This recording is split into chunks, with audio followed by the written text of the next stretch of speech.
இன்னைக்கு கல்யாண வீட்டு ஸ்டைலில் சூப்பரான ஒரு சைட் டிஷ் பார்க்க போகிறோம். இது சாம்பார் சாதம், ரசம் சாதம், இது எல்லாத்துக்குமே ரொம்ப நல்லாயிருக்கும். அது என்னென்னா கல்யாண வீட்டு ஸ்டைலில் முட்டைக்கோஸ் பொரியல் பார்க்க போகிறோம். வாங்க எப்படி செய்கிறதுன்னு பார்க்கலாம்.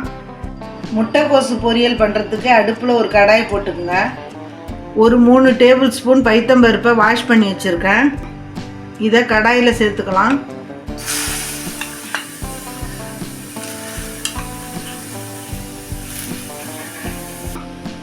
இதில் ஒரு கிளாஸ் தண்ணி ஊற்றிக்கலாம். இதை மூடி போட்டு ஒரு 5 நிமிஷம் வேக வச்சு எடுத்துக்கலாம். இது வெந்துக்கிட்டு இருக்கிற கேப்பில் பாதி முட்டைக்கோஸ் எடுத்துருக்கிறேன். இதை கட் பண்ணி எடுத்து வச்சுக்கலாம். இப்போ 5 நிமிஷம் ஆயிடுச்சு, ஓப்பன் பண்ணிடலாம். பாருங்க, நல்லா பயிர் ஒரு 3/4 வேக்காடு வந்துருச்சு. இப்போ நம்ம கட் பண்ணி வச்சுருக்கிற முட்டைக்கோஸை இதில் சேர்த்துக்கலாம். இதில் ஒரு கிளாஸ் தண்ணி ஊற்றிக்கங்க. இதில் தேவையான அளவு உப்பு போட்டுக்குங்க. நான் 1/2 ஸ்பூன் போட்டிருக்கேன். இது எல்லாத்தையும் மிக்ஸ் பண்ணி விட்டு ஒரு 2-3 நிமிஷத்துக்கு வேக வச்சு எடுத்துக்கலாம்.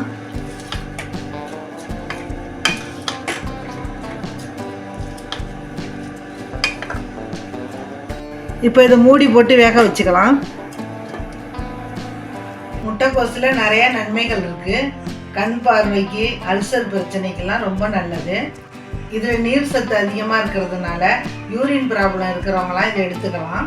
இதை மாதிரி நிறைய நன்மைகள் இருக்கிறதுனால இந்த காயை அடிக்கடி சாப்பிடுங்க. இப்போ முட்டைக்கோசு வெந்திருக்கும், ஓப்பன் பண்ணிடலாம். இப்போ ஸ்டவ்வை ஆஃப் பண்ணிவிட்டு எக்ஸ்ட்ரா இருக்கிற தண்ணியை ஃபில்டர் பண்ணிட்டு வந்துடலாம்.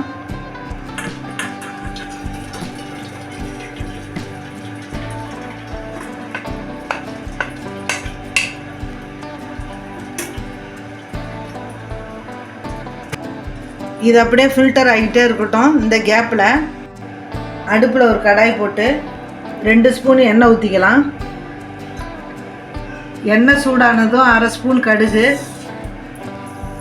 1/2 ஸ்பூன் உளுத்தம்பருப்பு, 1/2 ஸ்பூன் கடலைப்பருப்பு, இது எல்லாம் பொரியட்டும்.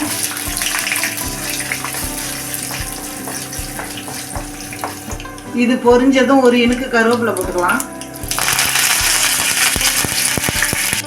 கூடவே ஒரு பெரிய வெங்காயமும் 2 பச்சை மிளகாயும் கட் பண்ணி போட்டுக்கலாம். இதை லேசாக வதக்கி விட்டு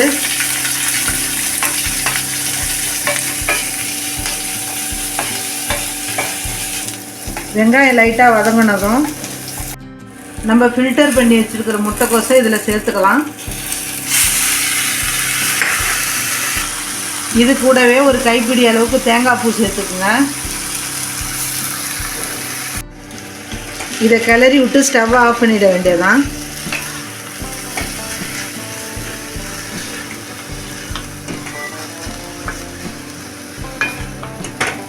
அவ்வளோதான், சூப்பராக கல்யாண வீட்டு ஸ்டைலில் முட்டைக்கோசு பொரியல் ரெடி ஆகிடுச்சு. இதை நீங்கள் எந்த சாதத்தோட வேணாலும் தொட்டுக்கே சாப்பிட்லாம். நல்லா கம கமன்னு சூப்பராக இருக்குது. இந்த முட்டைக்கோசு பொரியலை நீங்களும் ட்ரை பண்ணி பாருங்கள்.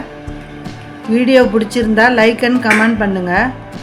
எங்கள் சேனலுக்கு சப்ஸ்கிரைப் பண்ணாதவங்க மறக்காமல் சப்ஸ்கிரைப் பண்ணிக்கோங்க. நன்றி, வணக்கம்.